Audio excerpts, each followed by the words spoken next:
Hello friends, today our topic is cytology. What is cytology? Cytology is a branch of science in which we study about the cell. First of all, we will know what is cell. Cells are basic building blocks of all living things. It is structural and functional unit of an organism. Okay, then what are organelles? Organelles are cellular structures and cell parts which have many functions. The smallest component of an organism is called cell. Cell से मिलकर tissue बनता है और tissue से मिलकर organs बनते हैं, तो हम बोल सकते हैं कि सेल किसी भी जीवधारी की सबसे छोटी इकाई है.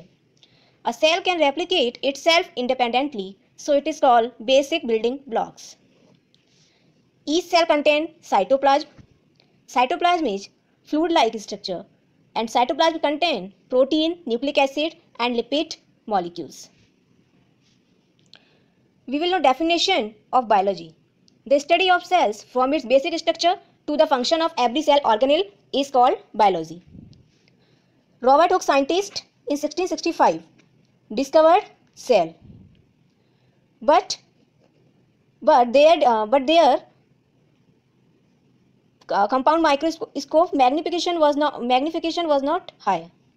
Then after that, Anton von Leeuwenhoek, scientist, tell about cell movement, and he said that cells is a living things and called it animal plus. देखिए, रॉबर्ट हुक ने बताया कि सेल्स क्या है, नॉन लिविंग थिंग्स है, जबकि Anton von Leeuwenhoek ने कहा कि सेल लिविंग थिंग्स है. Robert Brown, scientist, he was Scottish botanist, उन्होंने सेल के अंदर न्यूक्लियस को डिस्कवर किया. Okay, cells may be prokaryote and eukaryote, unicellular and multicellular. Which is the smallest cell? Then mycoplasma is smallest cell. Then second question is origin of cells. Cells का उद्भव कैसे हुआ, कहाँ से हुआ, इसके लिए कौन से साइंटिस्ट ने बताया, तो हम इसके बारे में देखेंगे. तो how the first cell develop, ये क्वेश्चन हमारे माइंड में आता है. तो first life emerge at least 3.8 billion years ago, approximately 750 million years after earth was formed. Okay, we talk about scientist A.I. Oparin. A.I. Oparin told about origin of life in his book Origin of Life. Okay, तो सबसे पहले अर्थ एक गोलाकार गर्म अवस्था में थी और अर्थ के वायुमंडल में ऑक्सीजन जो था वो हाइड्रोजन से कम था. तो हाइड्रोजन के एटम्स ने ऑक्सीजन के एटम से रिएक्ट किया और H2O बना. तो प्रिमिटिव एटमॉस्फेयर में ऑक्सीजन इंडिपेंडेंटली उद्भव उसका नहीं था, स्वतंत्र रूप से ऑक्सीजन नहीं पाया जाता था. तो इसलिए सारे H2 के एटम्स ने ऑक्सीजन के एटम से रिएक्ट किया और H2O बना. उसके बाद जब अर्थ अपनी ठंडी होती गई तो H2O के मॉलिक्यूल्स और अमोनिया के मॉलिक्यूल्स, अभी अमोनिया के मॉलिक्यूल्स कैसे बने, तो नाइट्रोजन गैसों ने मिलकर अमोनिया के मॉलिक्यूल्स बनाए. तो जब ये पृथ्वी ठंडी हुई तो इन एटम्स के बीच में अट्रैक्शन हुआ और क्या हुआ कि molecules bio organic molecules develop हुए, सिंपल ऑर्गेनिक मॉलिक्यूल्स डेवलप हुए like fatty acids, sugars, proteins etcetera. और इन ऑर्गेनिक मॉलिक्यूल्स जो डेवलप हुए उनके लिए जो हमको एनर्जी मिली वो सन से मिली यूवी रेस के रूप में. उसके बाद स्पॉन्टेनियस जनरेशन आया. स्पॉन्टेनियस जनरेशन में जो ऑर्गेनिक मॉलिक्यूल्स थे सिंपल, उनसे कॉम्प्लेक्स ऑर्गेनिक मॉलिक्यूल्स बने like glycogen, cellulose, polysaccharides, fatty acids, nucleic acids और प्रोटीन और न्यूक्लिक एसिड से मिलकर बनाया न्यूक्लियर प्रोटीन. तो जो न्यूक्लिक एसिड्स थे वो सेल्फ रेप्लिकेट हुए और न्यूक्लियर प्रोटीन से फर्स्ट मेम्ब्रेनस स्ट्रक्चर बनी जो कैसी थी, फोटोसिंथेटिक ऑर्गेनिज्म थे. ओके, तो जो फॉसिल एविडेंस कहते हैं कि सबसे पहले प्रोकैरियोट्स का उद्भव हुआ. क्यों? क्योंकि prokaryotes were simpler and have less structural organisation than eukaryotes. तो यूकैरियोट्स से पहले प्रोकैरियोट्स आए. Stromatolites, they were simple prokaryotes which were first developed. और ये कैसे थे, फोटोसिंथेटिक थे. इनको हमने स्ट्रोमेटोलाइट्स बोला। उसके बाद जब इन्होंने फोटोसिंथेटिक के थ्रू ऑक्सीजन रिलीज की तो ऑक्सीजन से डेवलप ऑफ हेटरोट्रॉप्स, हेटरोट्रॉप्स का उद्भव हुआ। Then we talk about eukaryotic, then oldest eukaryotic cell seem to be 2.1 billion years ago. Oldest and primitive type of eukaryotes were protist. We subdivide protist into two groups, protozoa and algae. तो जब protist के development की बात करें, then we see two stages. First, infolding of plasma membrane called endomembrane system. तो endomembrane system के through sales का endoplasmic reticulum, Golgi apparatus और न्यूक्लियस ऑर्गेनेल्स का डेवलप हुआ। देन सेकंड स्टेज इज एंडोसिम्बाइसिस, और एंडोसिम्बाइसिस के थ्रू माइटोकॉन्ड्रिया और क्लोरोप्लास्ट इनका डेवलपमेंट हुआ। तो कुछ एविडेंस हैं एंडोसिम्बाइटिक थ्योरी के कि वो क्या क्या साक्ष्य हैं जिनके थ्रू हम बता सकते हैं कि माइटोकॉन्ड्रिया और क्लोरोप्लास्ट का उद्भव प्रोकैरियोट से हुआ। तो mitochondria and chloroplast both have replication by splitting like prokaryotes and both have protein manufacturing system, both have their own ribosome, their own protein manufacturing system, both have inner membrane like plasma membranes और prokaryotes। तो हम बोल सकते हैं कि इनका उद्भव एंडोसिम्बाइसिस theory के थ्रू हुआ। Then we talk about types of cell. There are two types of cells, prokaryotes and eukaryotes. Prokaryotes are single cell structure like bacteria. We are seeing in the image, bacteria image we are seeing, and eukaryotes. So first of all we see eukaryote word. It is made up of two subunits, u plus caryon. U means true nucleus, u means true and caryon means nucleus.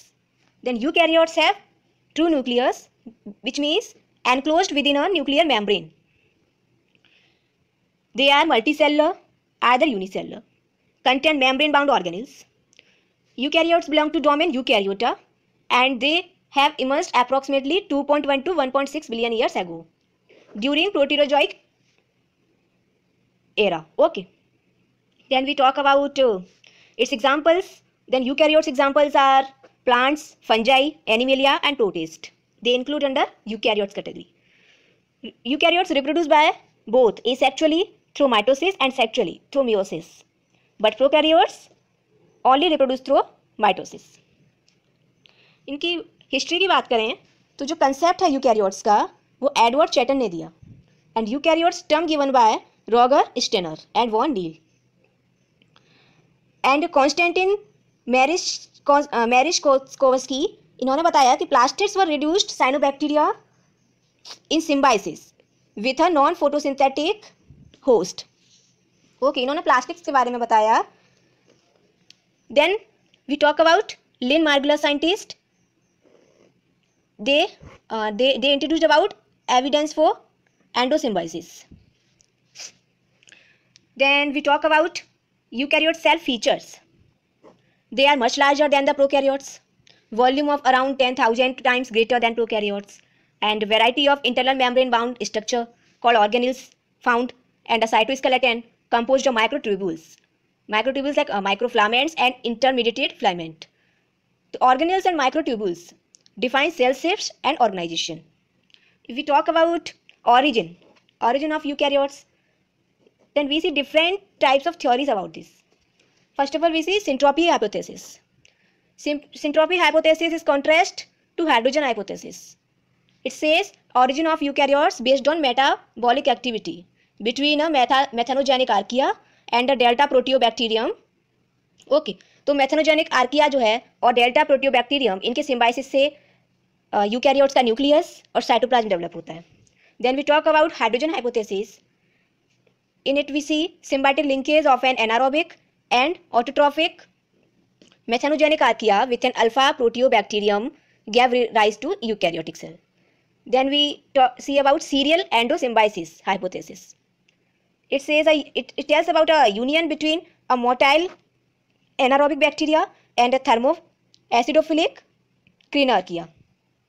Then we talk about chimeric models. Chimeric models बोलता है कि two prokaryote cells extend initially, then like archaea and bacterium, like alga archaeota and the alpha proteobacteria. Called protomitochondria. तो इनमें endosymbiosis हुआ और eukaryote cell का formation हुआ। Then we talk about importance of eukaryotes. Important of eukaryotes is like they have ability to maintain different environmental condition inside a single cell, allow eukaryote cell to carry out complex metabolic reactions which prokaryotes cannot do. Okay, then we talk about classification of eukaryotes. तो देखते हैं कि in eukaryotes category we see protist, plant and animals. In protist category we see fungi, algae and protozoa.